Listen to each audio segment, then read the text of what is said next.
নমস্কার বন্ধুরা, রাখি ক্রাফট অ্যান্ড ব্লগ চ্যানেলে তোমাদের স্বাগত জানাই। আজকে নতুন একটা আইডিয়া নিয়ে চলে এসেছি বন্ধুরা। তো দেখো, এটা একটা ঢাকনা নিয়ে নিয়েছি আমি স্টিলের। এই ঢাকনা দিয়ে আজকে দারুণ একটা জিনিস তৈরি করব। সঙ্গে থাকো, দেখতে থাকো। আশা করছি আজকের আইডিয়াটা তোমাদের অবশ্যই ভালো লাগবে। তো বন্ধুরা, আমাদের ঘরে এরকম পুরনো টি শার্ট থাকে। তো এই যে পুরনো টি শার্টগুলো নিয়ে নিয়েছি, আর এই যে টি শার্টগুলো দিয়ে আজকে সুন্দর একটা ডোরমেট তৈরি করব। তো আজকে স্টিলের ঢাকনা দিয়ে একটা সুন্দর ডোরমেট তৈরি করব। তোমরা সঙ্গে থাকো, দেখতে থাকো। আশা করছি আজকের আইডিয়াটা তোমাদের অবশ্যই ভালো লাগবে। তো বন্ধুরা, আমার চ্যানেলে যারা নতুন আছো তো সাবস্ক্রাইব করে বন্ধু হয়ে পাশে থেকো। আর যারা এই ভিডিওটা দেখছো, ভালো লাগলে অবশ্যই একটা লাইক দিয়ে দিও। তো বন্ধুরা, আমার চ্যানেলে এরকম নানা ধরনের আইডিয়া দেওয়া আছে, চাইলে তোমরা দেখে আসতে পারো। আশা করছি ভালো লাগবে। তো দেখো, আমি এখানে টি শার্টটাকে রাউন্ড শেপে কেটে নিচ্ছি। তো এটা ডবল ভাজি আমি কেটে নেব টি শার্টটা। আর এটা একটা সিল্কেরই টি শার্ট ছিল, তোমরা চাইলে কটনের টি শার্ট দিয়ে বানাতে পারো। আমার কাছে এই পুরনো টি শার্ট ছিল বলে আমি এগুলো দিয়ে বানাচ্ছি। আর তোমরা যদি কটনের টি শার্ট হয় তাহলে আরও সুন্দর জিনিসটা তৈরি হবে।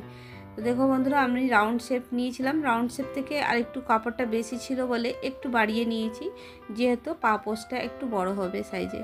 তো ভাবলাম কাপড় যখন রয়েছে ওয়েস্ট না করে একটু 1 ইঞ্চ করে বাড়িয়ে নিলাম। তো এইভাবে করে আমি পুরোটাকে কেটে নেব। তো বন্ধুরা, দেখতে থাকো আজকের ভিডিওটা। আশা করছি ভালো লাগবে। আর প্রথম থেকে শেষ পর্যন্ত ভিডিওটা দেখো, কিন্তু খুব সুন্দর একটা ভিডিও, খুব সুন্দর একটা আইডিয়া। তোমরা ঘরে এইভাবে কিন্তু বানিয়ে ইউজ করতে পারো। আর একটা কালারের টি শার্ট নিয়ে নিয়েছি। দেখো, এটাকেও এরকম রাউন্ড শেপে একটা প্লেট নিয়ে নিয়েছি। যেটা বড় ঢাকনাটা নিয়েছিলাম তার থেকে ছোট সাইজ নিয়েছি, এটা মিডিয়াম সাইজে নিয়ে নিয়েছি। এটার সাইজ করে এরকম করে গোল করে কেটে নেব।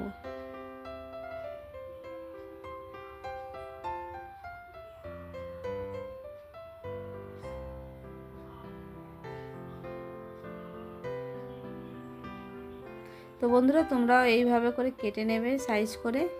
আর দেখতে থাকো ভিডিওটা পুরোটা।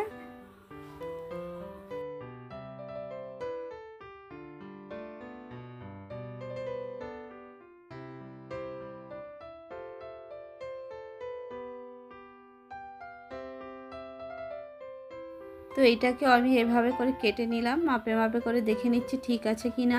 আর একটু 19-20 হবে, সেটাকে আমি যখন সেলাই করব তখন ঠিক করে নেব। এটাকে ফোল্ড করে রেখে দিলাম, এটাও ফোল্ড করে রেখে দিলাম। এরপরে আরেকটা সাইজে কাটবো। দেখো, এবার হোয়াইট কালারের একটা টি শার্ট ছিল, এটাকে কাটবো। এটাকে একটু বড় সাইজ করব, যে এই এই মাপ থেকে একটু বড় করে নেব। এই যে ব্লু কালারের একটা কাপড় কেটে নিয়েছি, এর থেকে 2 ইঞ্চের মতন বড় করে নেব। তো বন্ধুরা, আমাদের ঘরে এরকম পুরনো টি শার্ট জামা কাপড় অনেক পরে থাকে। তো আমরা এরকম না ফেলে দিয়ে এইভাবে কিন্তু ইউজ করলে সুন্দর সুন্দর জিনিস কিন্তু আমরা ঘরেই তৈরি করে নিতে পারবো। তো একবারে দোকানের মতন কেনা মতন পাপড় কিন্তু ঘরে আমরা তৈরি করে নেব।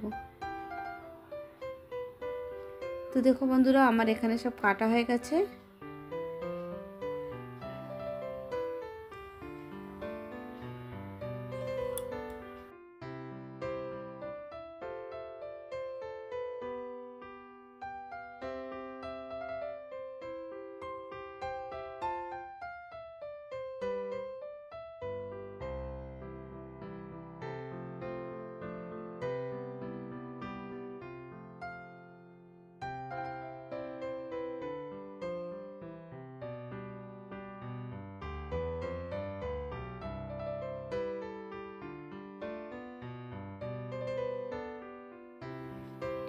তো আমি এখানে 3-4টে পিস এইভাবে কেটে নিয়েছি, বড় ছোট ছোট করে। এবার আমি শেপ করে বসিয়ে দিচ্ছি।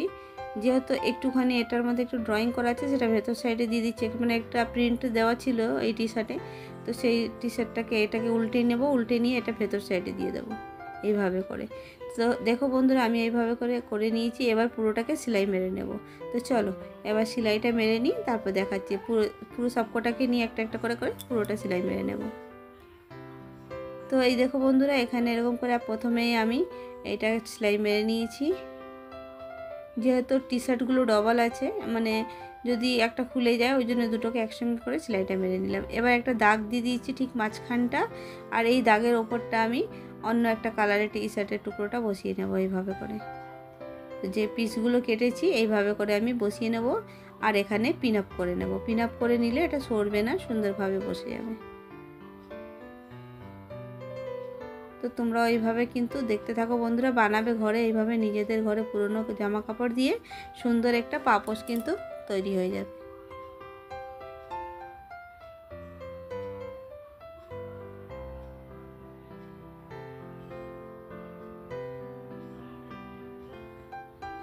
দেখো বন্ধুরা, এটাকে সাইড দিয়ে আমি আগে সেলাই মেরে নেব।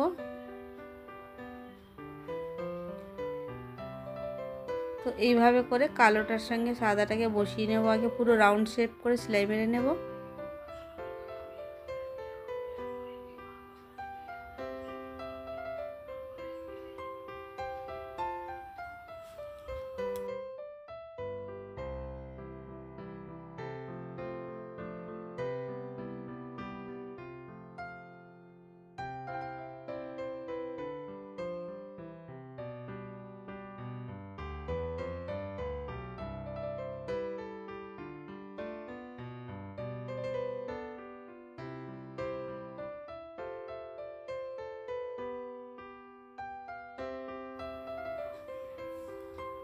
তো দেখো বন্ধুরা, যতগুলো ছিল সব কটাকে এইভাবে করে আমি সেলাই মেরে নেব।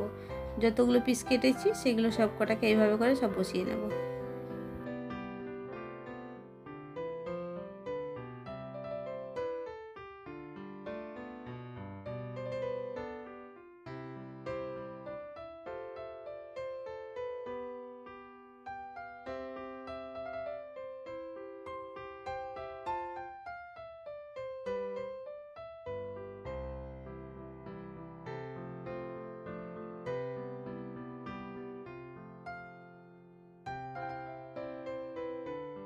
তো দেখো বন্ধুরা, আমার পুরোটা সেলাই মারা হয়ে গেছে। আর পেছনে তোমরা কোনো বেড কভার বা পুরনো শাড়ির টুকরো থাকলে সেটাকে পেছনে দিয়ে এরকম করে একটা সেলাই মেরে নেবে। এটাকে দিয়ে একটু মোটা সাইজ বানিয়ে নিতে হবে। আমি পেছনে এরকম দিয়ে একটা সেলাই মেরে নিচ্ছি, তোমরাও এইভাবে মেরে নেবে। তো একটা মোটা পাপোশ কিন্তু তৈরি হয়ে যাবে, খুব সুন্দর একটা পাপোশ ডোরমেট তোমরা ঘরেই কিন্তু তৈরি করে নিতে পারবে একেবারে দোকানের মতো। তো বন্ধুরা, অবশ্যই ভিডিওটা প্রথম থেকে শেষ পর্যন্ত দেখো, খুব সুন্দর একটা ভিডিও। আর দেখতে কিন্তু খুব সুন্দর হয়েছে। তোমরা এরকম সিম্পলভাবে খুব সহজভাবে একবার হাতেও সেলাই করে নিতে পারো, কোনো অসুবিধা নেই। আমি মেশিনে করছি, আর হাতেও করে নিতে পারো, খুব একটা দেরিও হবে না। একদম সিম্পল সেলাই, সোজা সেলাই মেরে দিতে হবে। তো চাইলে হাতেও করে নিতে পারো।